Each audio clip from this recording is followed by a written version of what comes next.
Welcome to the SIUK India webinar. Thank you for joining us. We are now live with University College Dublin. Today we have Professor Wim, Susan and Supriya with us. They will be taking us through this webinar. We'll answer all the questions after the presentation during the Q&A session. So let's start the webinar. Over to you, Supriya. Thank you, Yukti. Hello, everyone. A very warm welcome to the University College Dublin webinar on BioPharma or Biotech. Which track is right for me? My name is Supriya Sampson, and I am the Regional Manager South Asia for the UCD Global Center located in New Delhi. Ireland's life sciences sector has a global reputation for operational and innovational excellence. Ireland is the world's third largest exporter of pharmaceutical, according to the UN International Trade Statistics database. The sector continues to evolve, expanding its capabilities to include innovation, digitalization, and next generation technologies. 90 plus pharmaceutical companies operate in Ireland. Out of the world's top 10 pharma companies are located in Ireland. Leading industry names including Novartis, Pfizer, Lilly, AstraZeneca, MSD, Takeda have significant operations here. Annually, 3,500 people train to work in biopharmaceutical industry as it offers challenging opportunities and career progression in biotechnology manufacturing. In the last decade, 10 billion has been invested in new biopharmaceutical production facilities around Ireland. The integration of artificial intelligence and machine learning approaches within the industry is making drug discovery and development more innovative, time effective, and cost effective. UCD, as you know, is ranked among the top 1% universities in the world. Our programs are developed and delivered by professionals with real life experience. Today, to discuss opportunities in this industry, in the panel, I have Professor Wim Weiser. Wim is Professor of Microbiology. He is the head of the School of Biomolecular and Biomedical Science at University College Dublin. He is also the Program Director of MSc Biotechnology. So, welcome, Wim. Along with Wim, we are joined by Associate Professor Susan McDonald. Susan is a senior lecturer in the School of Chemical and Bioprocess Engineering with over 30 years experience and expertise in the field of mammalian cell culture and bioprocessing. She is also the program director for Masters in Biopharmaceutical Engineering. So welcome Wim and Susan. Today, in our session, we will go through informative PowerPoint presentations by both the professors, followed by a Q&A. So please feel free to put your questions in the chat section. And once the presentations are done, we will then take over all the questions you may have. So now, without wasting any time further, I will hand over to Wim for his presentation. So over to you, Wim.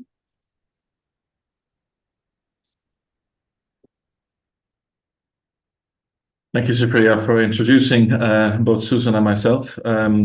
So, as Susan mentioned, I'm Professor Wim Meijer. I'm the Program Director of Biotechnology here in UCD. So, as Supriya mentioned, Ireland is one of the main destinations for pretty much any pharmaceutical company in the world, the most largest in the world you can find here. So we have 350 medtech companies. A vast amount of products are exported to both the EU, the European Union, of which Ireland is a member, and the rest of the world. This just gives you an impression of the investments. So quite recently, Pfizer chose to invest over $1 billion in the plant in Dublin, and this is true for many of the larger pharmaceutical companies in the country.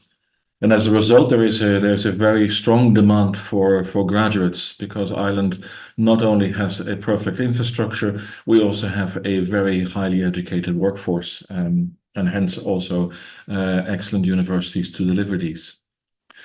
So I'm from the School of Biomolecular and Biomedical Science. We have 5 undergraduate programs, as you can see here, and that that was the basis for developing a suite of MSc programs, which you can see here. So 4 of them are related, so biotechnology and biotherapeutics, and their cousins, if you like, biotechnology and business and biotherapeutics and business. And then the 5th program is regulatory affairs and toxicology, and I will talk less about that today. So the program is developed in association with our industry partners. So I mentioned that we have a very large footprint of all the major players in the world in Ireland. And indeed, many of the adjunct staff are drawn from our industry partners who advise us on our programs.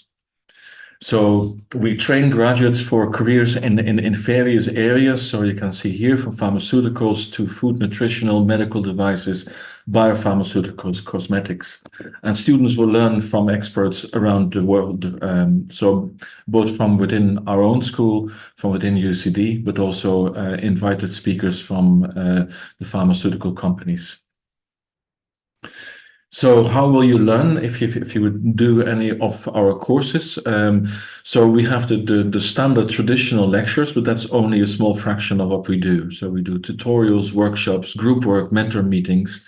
And in addition, depending on the type of degree you take, you will do a project or another larger undertaking to develop your skills. So assessment is, again, a mix of things. So it is mainly continuous assessment. So most modules will assess you during the course of the module to reduce the workload and to avoid an overload at the end of the module. So in some cases, you will have group work, and then you will be assessed as a team. And in some cases, modules will also include an end of trimester exam. But the vast majority are assessments taking place during the module itself. Now, we have MSc Biotechnology and Biotherapeutics. We have 2 related programs, the MSc Biotechnology and Business and the MSc Biotherapeutics and Business. And the latter 2 are delivered in conjunction with the Michael Smurfit Business School, which is also part of UCD. The Smurfit Business School ranks in the top 50 business schools in the world, so it's highly prestigious.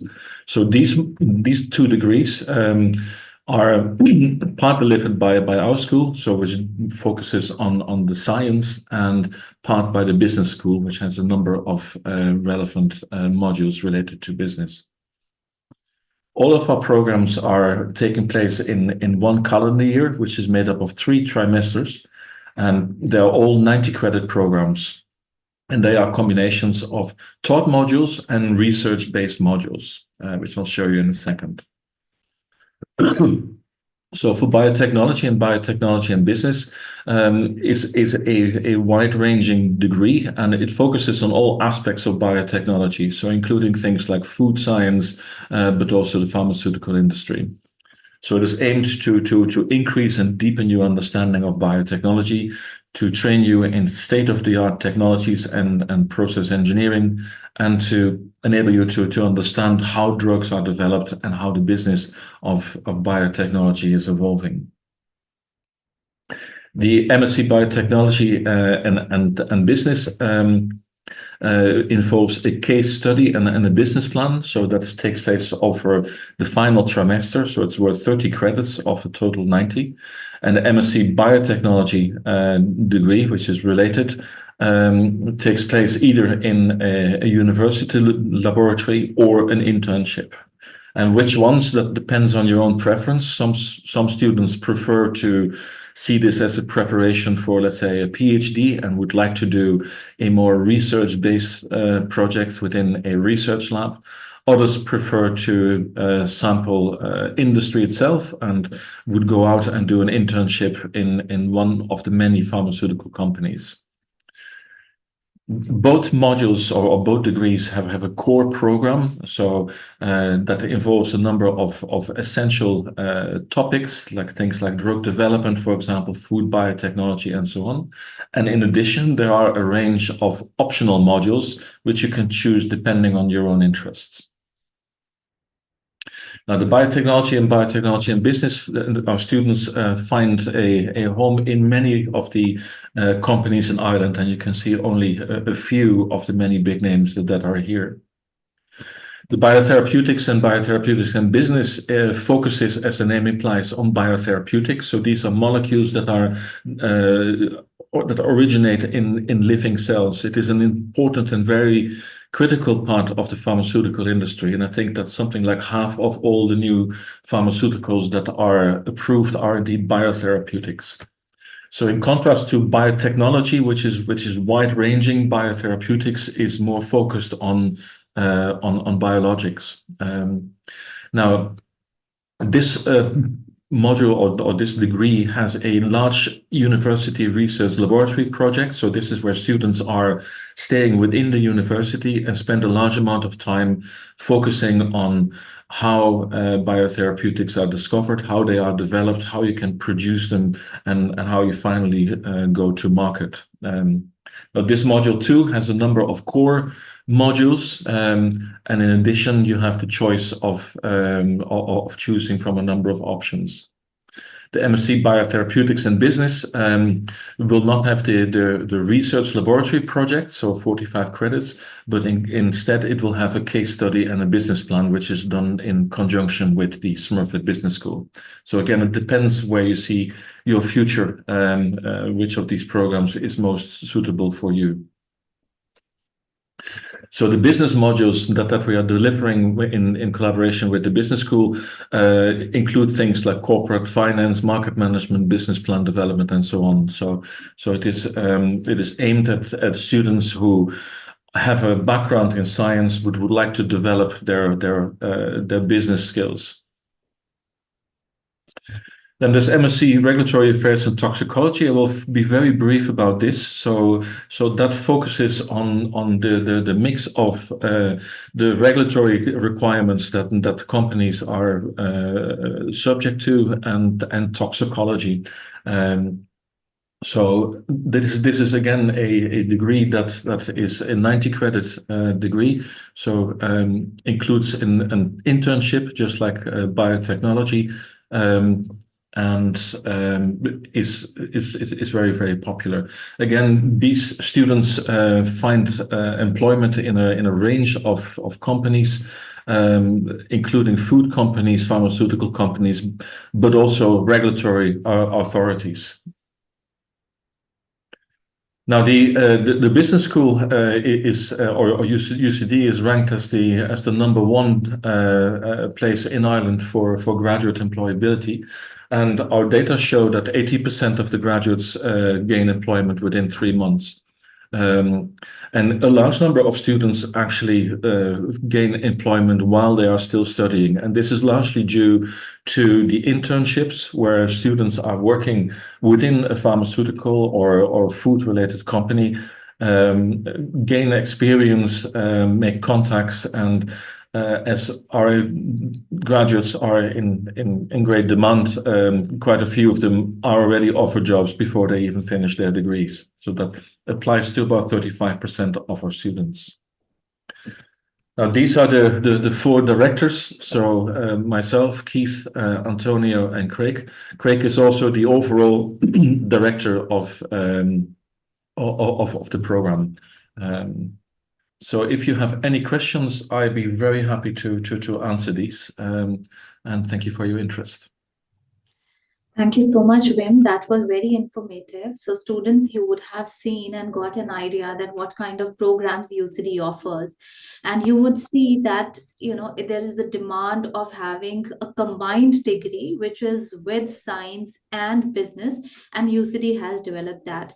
And like Wim mentioned in his slides, that it is offered by our business schools. So you get the exposure both of studying into the science department as well as studying in a business school, and then you will have the possibilities whether to get into R&D or you want to go in the business development. So now I'll hand over to my colleague Susan, who will talk more about biopharma or biotech. So she will give more information on the engineering programs. So over to you, Susan. Hi, thank you very much. And again, thanks to Wim, because some of my slides will obviously overlap with Wim. And he also covered some on the program structure, the 90 credits, the assessments and things like that. So thank you very much. So let me just, first of all, I just wanted to really start a little bit about the school. So for some reason, my slides seem to have, let me just go back. So again, as Supriya said, I'm in the School of Chemical and Bioprocess Engineering. So again, that's a big focus within the school, is obviously on what we would call bioprocessing. In terms of the school, I suppose in terms of UCD, we're a relatively small school, but we are the oldest, the largest, and the highest ranked kind of chemical engineering school.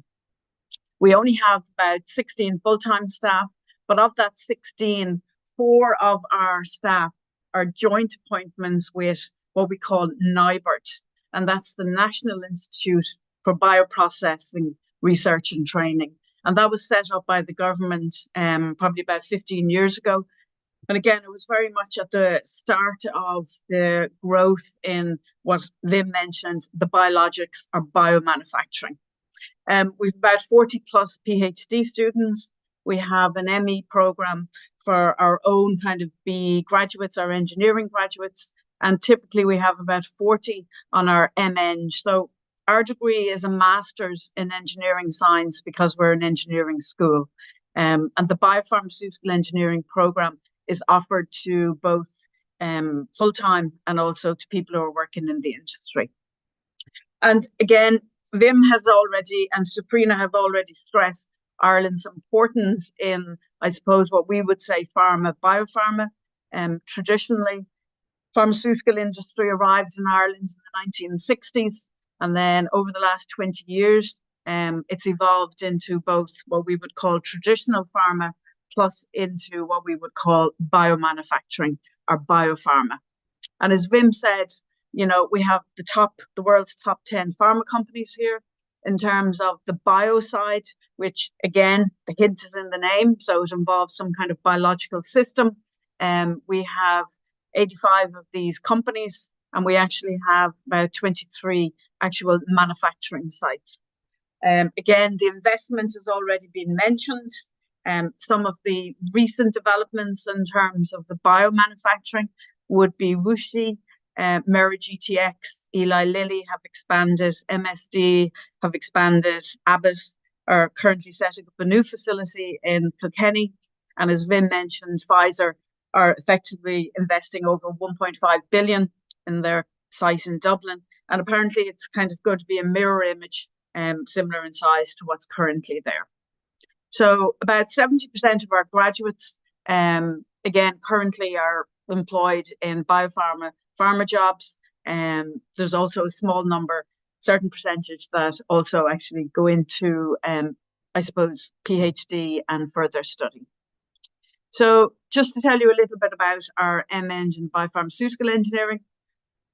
Again, we set it up initially as a part-time program for people who are working in the industry. And then we set up a full-time program in 2010. So again, we're now entering our 14th year. And I think the key thing about our program and what makes it a little bit different maybe than other programs is that we always say our program is suitable for science and engineering graduates. And by engineering graduates, this includes, excuse me,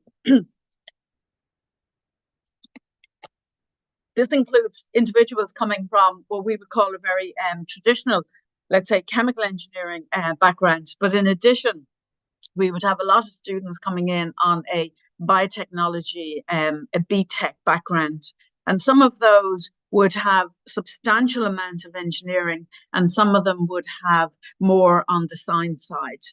And in terms of science graduates, we have graduates from all, let's say, flavors, biochemistry, immunology, genetics, microbiology, a whole range, genetics, a whole range of entry. And in the early years, we would have had about 70%, let's say, science, and maybe about 30% on the engineering side. But in recent years, I think the majority of our students are either science or biotechnology or process engineers. We have some on the pharmaceutical science and a few on the pharmaceutical engineering side as well. Now, our classes are probably Sorry, Susan, sorry to interrupt you. Your slides are not moving. Can you please recheck? Oh, my slides aren't moving. Oh, they're because not. they're moving on my screen. All right, so I'll stop share and I'll try and share again. Yes, please. It told me at least first that all right, let me just try something. Can you see my slides now? Yes, now we can. Yes. All right, so let me just begin to change the display settings.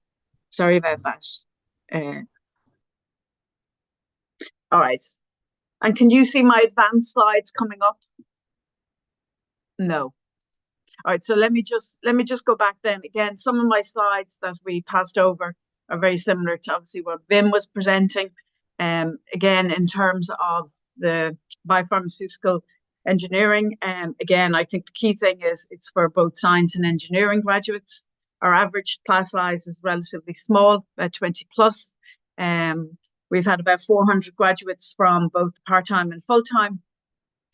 And because of the fact, I suppose, we have a long history of involvement with traditional pharma and now obviously biopharma, the school has a very strong role in supporting jobs for graduates. We have obviously a dedicated career consultant through the careers office. There's obviously lots of big employment fairs that the university runs. And in addition, we have obviously engagement with employers, and oftentimes the employers will send the job ads to us first and then put it out larger. Just to give you kind of an idea, again, this is our class from last year. We had 20 students, 7 EU and 13 non-EU. Our current class has 24 students. We have 6 EU and we have 18 non-EU. And I think Wim had already touched on it, that traditionally drugs as such were manufactured by pharmaceutical companies, and they were traditionally manufactured in what we would say would be chemical synthesis.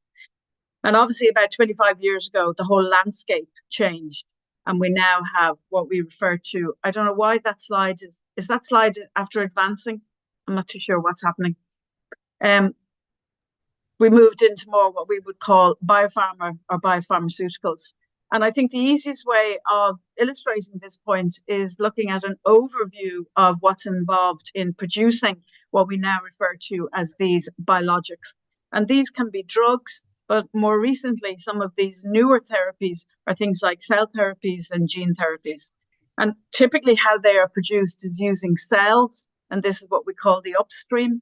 And then from the upstream, then we have what we call kind of the downstream, and this is where the products, whatever they are then purified, harvested and purified. And when we look at, I suppose, our graduates are very much involved in the manufacturing process. So they can be involved in the cells, growing the cells. They can be involved in expanding those cells into what we call bioreactors or large scale. They can also be involved in what we call the downstream, where they're involved in harvesting the product, purifying the product. Some of them could even be involved in the formulation and filling of the product. And some of them are also involved in looking at the final product, which would be in, let's say, a QC or a QA lab. And I think if we have a look at, and again, similar to Vim, this is just a snapshot of some of the companies that are employing our graduates. And again, as you can see, a lot of these would be some of the major pharma, the likes of Pfizer, MSD, BMS. Some of them also include what we would refer to as being more kind of biomanufacturing companies, companies like BioMarin, Regeneron, Takeda, MSD. And in addition, you'll also see other companies like Jacobs Engineering and Project Management PM. So a lot of our engineers are involved in the manufacture directly, but a lot of them will also be involved in the companies that design these facilities. And these are companies like Jacobs and PM. And I just went back through some of my LinkedIn kind of contacts and just looked at some of the entry-level jobs of our recent graduates. And you'll see some of them are employed as a graduate engineer, a bioprocess specialist, a bioprocess technician. Some of them are involved as a validation engineer, downstream specialist, quality engineer, QC analyst or whatever. So they're just to give you an indication of kind of entry-level jobs. And within Ireland, these entry-level jobs, the salaries are typically in the order of about, 40,000 plus. After a number of years within the industry, they will change then to more like kind of like a lead or a kind of manager role. And at that stage, the salaries are 80,000 upwards or whatever. So that just gives you an idea that people start off at an entry-level job, and then hopefully then they will progress, and maybe in 5 or 10 years' time they'll be, lead or manager level, whatever. I think if you look at our modules, and again, thanks Vim for mentioning, these are 90 credits, and again, typically they have 2 semesters of lectures, and then the 3rd semester is either a design project or a research project. Within the last kind of year, we've actually kind of updated our kind of module content. We've added in modules on data analytics for biopharma. We have analytical design, obviously the cell culture. In the 2nd trimester, we have added in new modules on things like gene therapy, cell therapies, and GMP manufacturing. And that's very much just keeping, I suppose, reacting to the change in the industry from what we would call our traditional drugs into some of these newer therapies. And this would include those cell therapies and gene therapies. Now, in the summer, students can either conduct what we call a design project, where they're part of a team and they're designing a facility and they have to cover all aspects of it. So it kind of reinforces all of the lecture modules that they will cover. They can also do a research project. And again, this is similar to what Vim mentioned, where it's research within the actual research labs from both the school and also NIBRD. So I suppose the one difference is that we don't offer a internship program or research project in the summer. And this is because within our own master's and undergraduate program, typically our students go for 9 months or a year.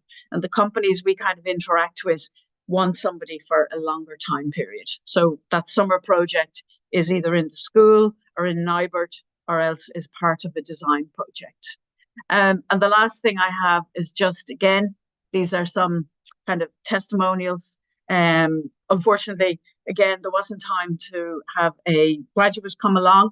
And this is just showing you somebody who's working currently in Regeneron, somebody who's working in Amgen.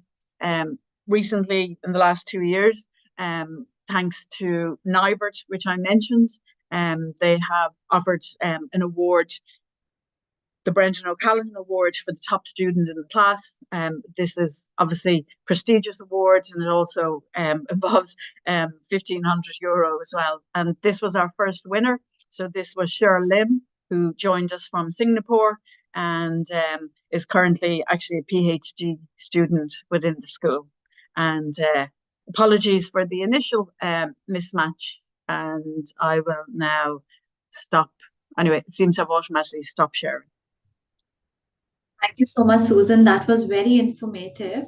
And yes, it's extremely good to see that there are so many opportunities and how our graduates are working the way you showed in the last slide, that they are so well doing in the industry. So I've received a lot of questions, and now this is the time for Q&A. And if you've not posted your questions in the chat section, I'll recommend you to please do so that I can cover that. So first of all, a lot of questions have come up regarding the admissions.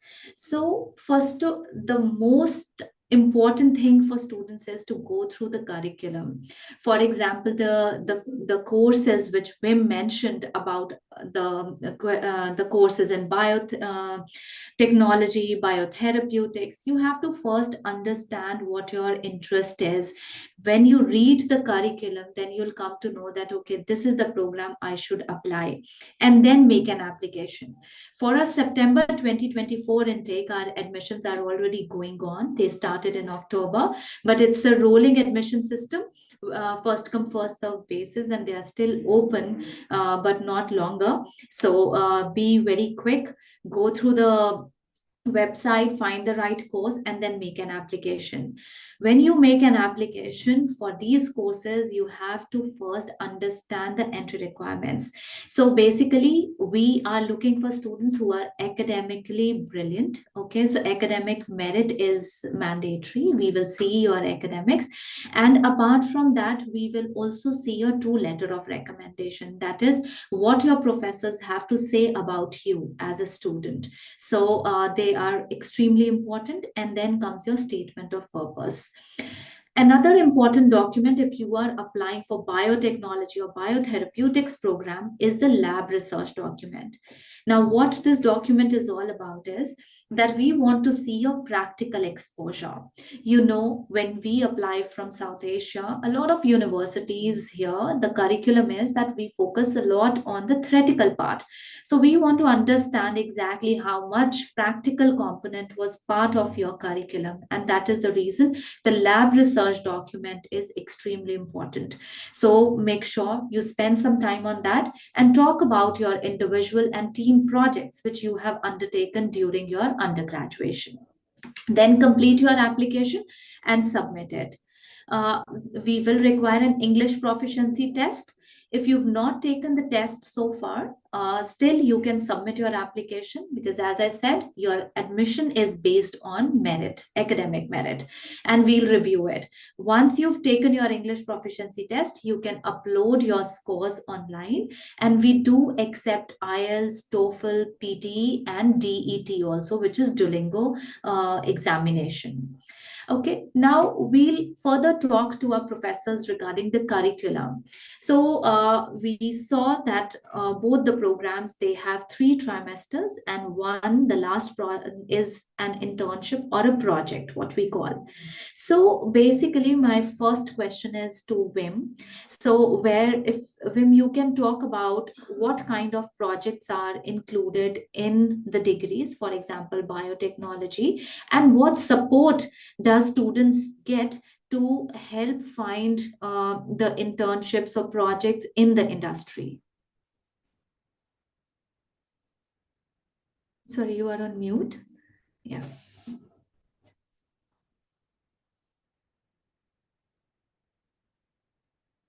You are still on mute, Wim. You have to unmute yourself.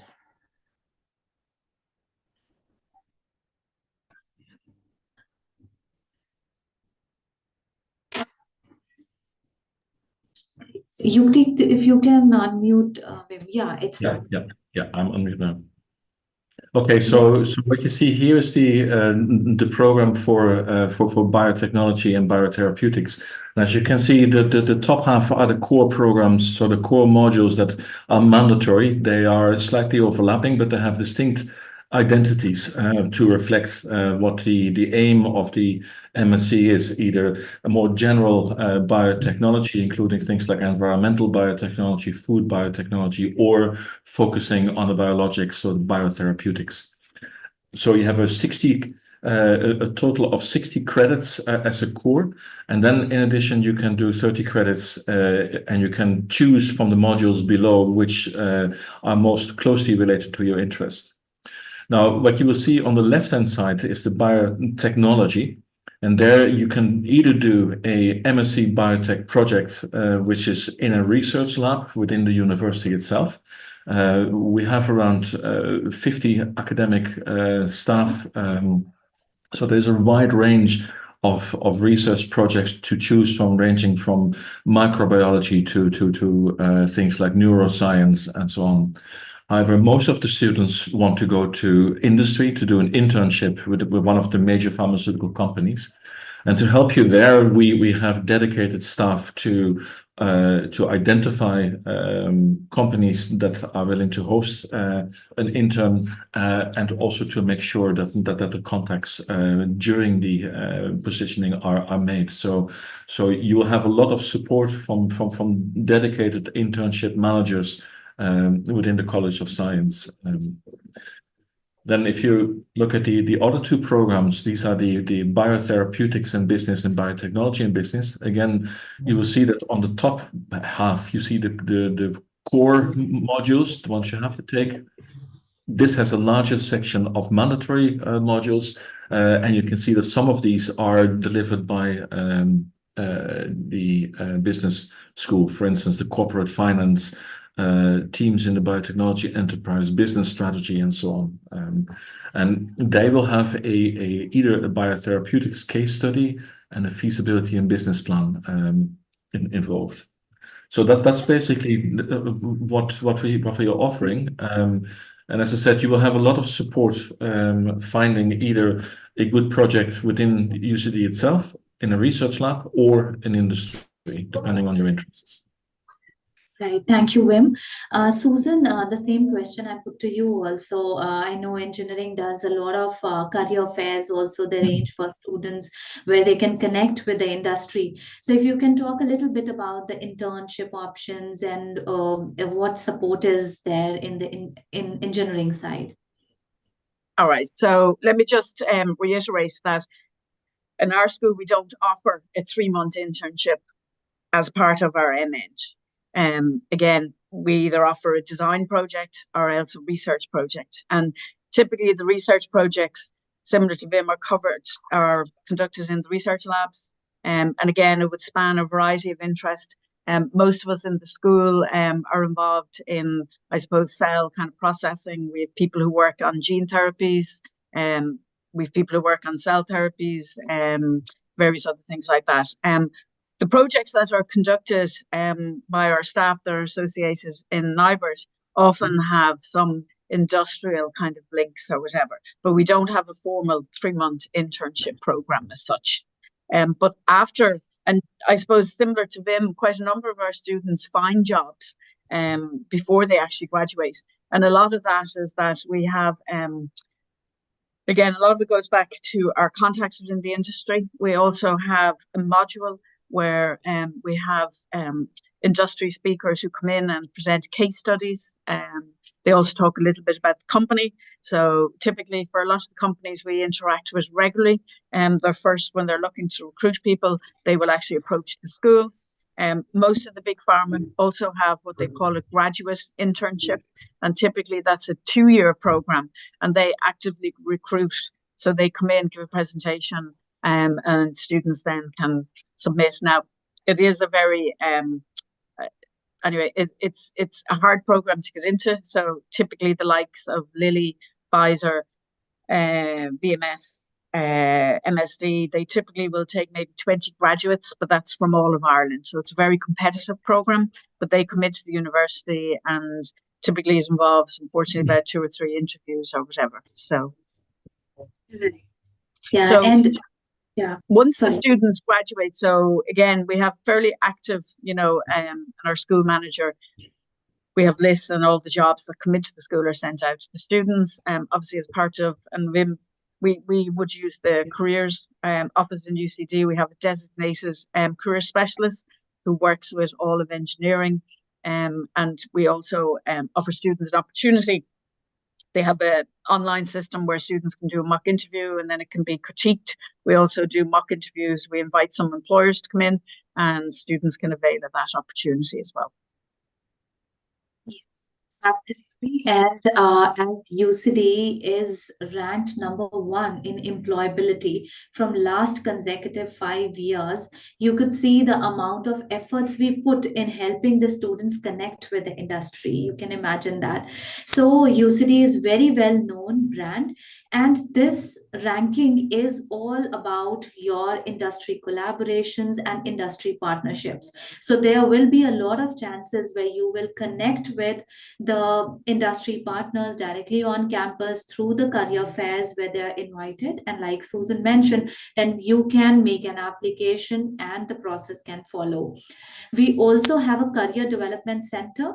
When you are studying, if you want some inputs from the career development team regarding your profile, what things you can add to make yourself more employable, they help with complete grooming, your resume building, your interview preparation as well. So UCD has a lot of things to start. And when the students are here in India, before they join in September, we start our Jumpstart program as well. So in the Jumpstart program, we give you brief about what things you can do while you are in India so that you are prepared when you are there on campus. So you will see in the pre-departures that we organize, we cover all those points as well.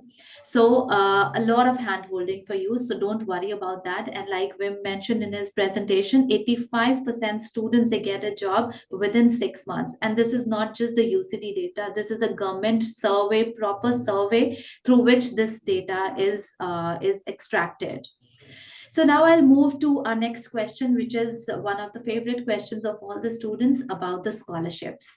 So we do provide a lot of scholarships to the students, and they are also merit-based scholarships.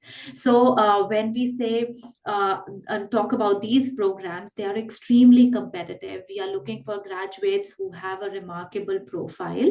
And once your application is with us, we review them. And if you qualify, you get some scholarship which is mentioned on your offer letter. Currently, we are talking about engineering and science programs where the tuition fees is close to 27,500 euros for the international students. Okay, and then you can get scholarship up to 10,000 euros basis your scores. So whatever university you are coming from, what your scores are, on the basis of that, we do offer a scholarship for which you will not have to apply separately. It is inbuilt scholarship. Then there are some scholarships which are competitive scholarships. So, for example, we have the Global Excellence Scholarship for the South Asia students. And in Global Excellence Scholarship, you can get up to 100% scholarship. So, once you have an admit, that is an offer or a conditional offer, then you can go on your UCD portal. There is a separate form for the Global Excellence Scholarship. You have to fill the form, submit it. The deadline for the postgrads is 28th of February, and for the undergrad, it is 31st of March. So what I mean is that by 28th of February, you should have an offer, you should have submitted your application form, then you can compete for the scholarship. And if you can get up to 100% waiver on your tuition fees. And then Government of Ireland has its own scholarship, which is the Government of Ireland Scholarship for South Asia. There also you can get up to 100% scholarship, and they do offer a living stipend of 10,000 euros as well. So that's about scholarship. Now, coming to another question, which is again, as an international students, the students have a lot of anxiety whether we will fit in the new education system or not. As Wim and Susan, you both are professors, you've seen students from years, and you would have seen how they gel in the new environment.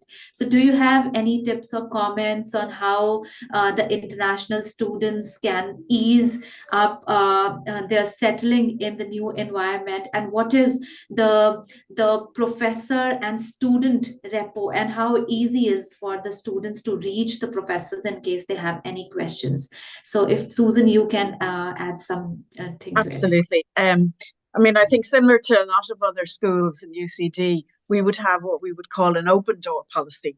And we're very, very receptive to meeting students in person, obviously not during COVID. And that, and I think what it taught us about COVID and all the restrictions was that we really missed, the face-to-face in-person interactions with students. So all of our I'm sure I'm speaking mostly to staff in the university. They're all very open to interacting with students. We always encourage students to maybe email and maybe say, I'd like to meet with you.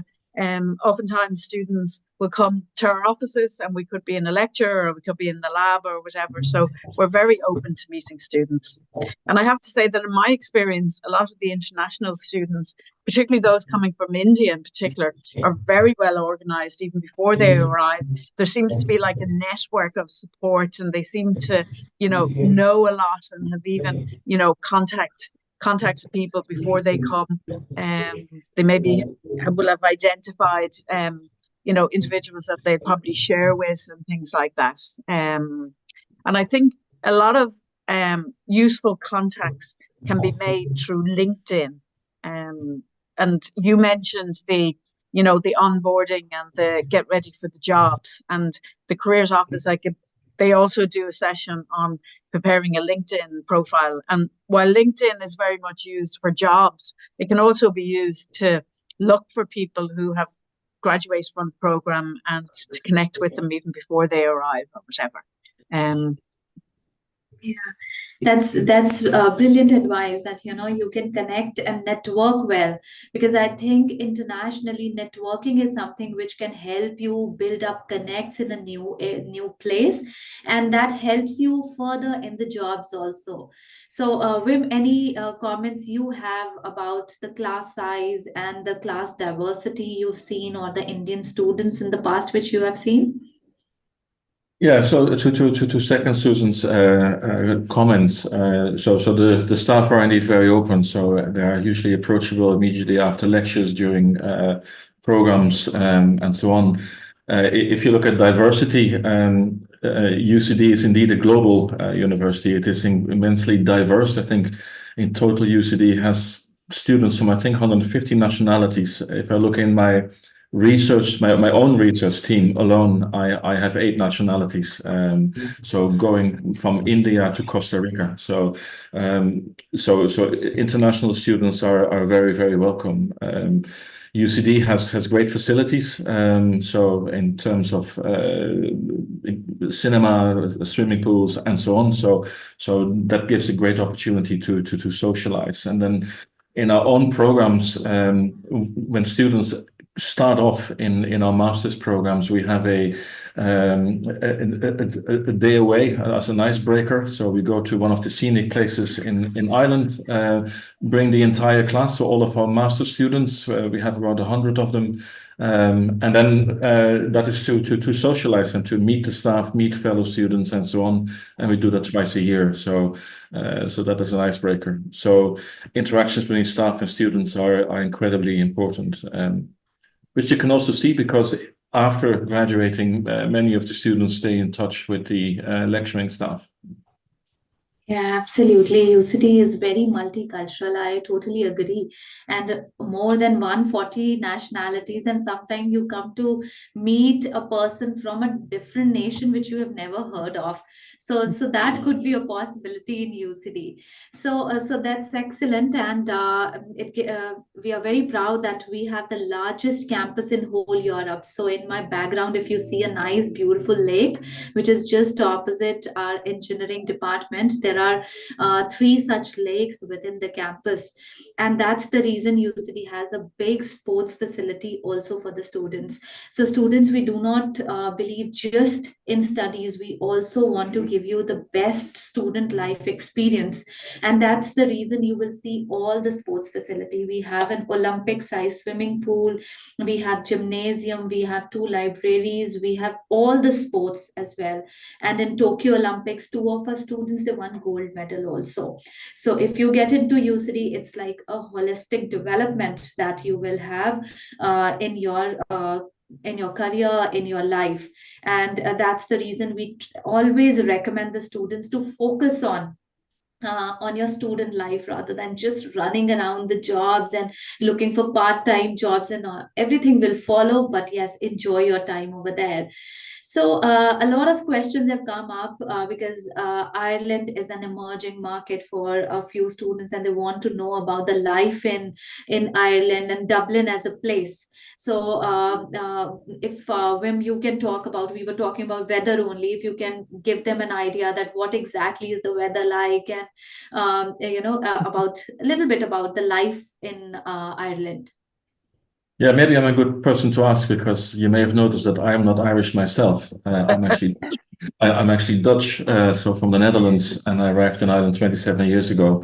And one of the things about Ireland is that it has a very mild sea climate. So it means it never really gets very warm. So in India, it might go up to, I think, 40 degrees or higher. Ireland, max maybe 28 degrees, occasionally above that, but and by the same token, it doesn't really get extremely cold either. So about freezing is about as cold as it gets. So Ireland has a very mild Atlantic climate. It has a reputation that it rains a lot, and that's not actually true. So it does rain, but it is not continuous rain as you might expect, or the stereotype is. So it's fairly pleasant living in Ireland. It is a small country population-wise.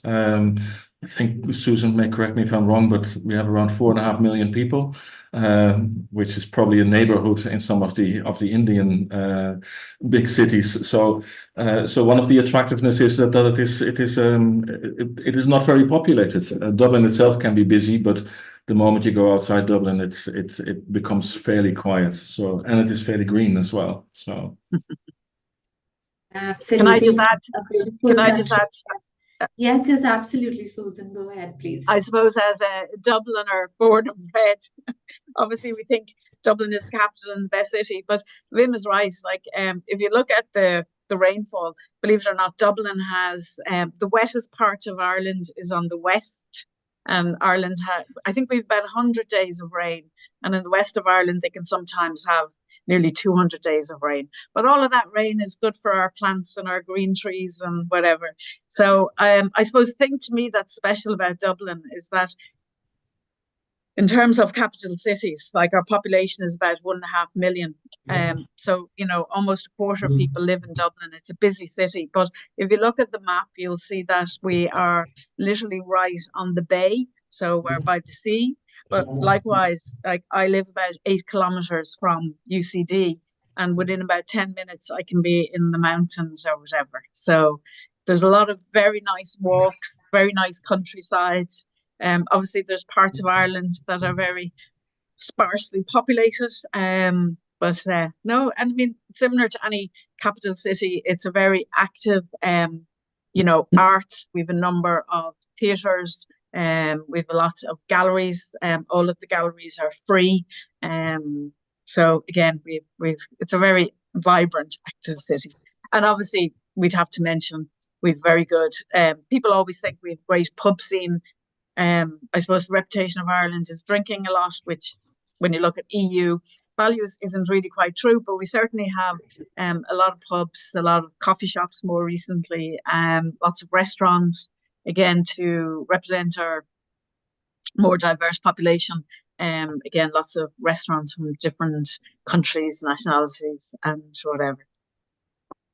Absolutely, I truly agree that it's one of the best countries I have ever seen, like very green and beautiful. And most of the time, international students have a question how safe it is. As I have myself, I'm being an Indian, I've traveled to Ireland, I have found it extremely safe. So there are no problems, safe people are very friendly, they will help you. So it's a student friendly nation. I must say, you will get that complete environment. Now, as we are talking about a lot about the infrastructure, so we'll specifically talk about the UCD infrastructure. And by that, I would like Wim's input about the laboratories that we have and how accessible are they for the students and how many hours typically they have to spend in a week in a laboratory or in the practical component. Yeah, so our laboratories are state of the art. So Ireland as a nation and UCD specifically has made enormous investments in research infrastructure, and that is not just in buildings and people, but also in the in state of the art instruments. And that you can see by just looking at the research profiles of the staff members from pretty much any research intensive school. You will see papers in the top journals of the world. That's only possible because we have top facilities. So from that point of view, Ireland is really a great destination for research, which is also why we're so multicultural, because we are attracting the best students and the best staff from all over the world. How much time you spend in the lab, that depends very much on which degree you are choosing. So if you do the and business degrees, biotechnology and business or biotherapeutics and business, you will spend not that much time in a laboratory, simply because the emphasis is on science and business, and you will spend more time doing things like developing business plans and interacting with people from the business school. If you are doing the MSc in biotechnology, then you will spend one trimester in a laboratory. That might be in UCD itself, if you prefer to do a research project in one of our research laboratories, or if you prefer to go to industry and do an internship there, then you will spend your time in an industry. And the type of project you will do there in industry depends very much on the industry itself, and what they what kind of need they have. If you choose biotherapeutics, biotherapeutics does not have an internship. It has a 45 credit module, so a very long one, which is very laboratory intensive. So we have made very significant investments in the infrastructure, the teaching infrastructure for the MSc Biotherapeutics, so that students will have their own research station to explore how biologics are developed, how they are made, how they are tested. So that is a small class of around 24 students, and we want to keep it that small, so that you have a very intense interaction with graduate students, PhDs, and research staff. So that is a different type. So the amount of time really depends on what your own interests are and what degree you want to pursue. Right, thank you, Wim. And as the time is running short, I'll just quickly ask the last question to Susan. Susan, what tip you can give to our international students when they are coming, or what advice you can give as per your experience to them? I think the main thing I'd say to them is just to be themselves and to be open to meeting new people, meeting new challenges. I think some of the students struggle. Again, Vim would have mentioned this, that a lot of the assessment is done through what we would call continuous assessment and assignments, a variety of assignments. So sometimes students are used to more formal kind of exams, where we would have again, more assignment based. They may have to do a presentation. They may have to, review documentation, things like that. So I think they bring themselves, and they bring an interest and a willingness to learn, to meet new people, and meet new situations. I think it's important that they not only learn, but they develop as a person and enjoy the experience. Yeah, that's an excellent advice. Yes, you develop yourself. It's not just getting a degree, it is a life changer because you're going to spend a lot of time and money and you're leaving your family behind and going. So, yes, make the best of it. Anything you want to add, Wim, to it? No, no, I fully agree with Susan. So Yes. So I really wish you all the best, students. We tried covering almost all the questions which we received, but in case the questions were not answered, please feel free to connect with us on india@ucd.ie, or you can connect with SIUK. They will help you answer all your questions. So thank you once again, Susan and Wim, for your very informative insights. Thank you, and good evening, everybody. you're welcome. Bye. Thank you. Thank you for taking out the time and giving this insightful presentation. So we have covered all the questions from the chat box. Uh, all the audience, if you have any further questions, please feel free to contact the SIUK India office. For more update, do follow us on our social media handles. Bye bye. Take care.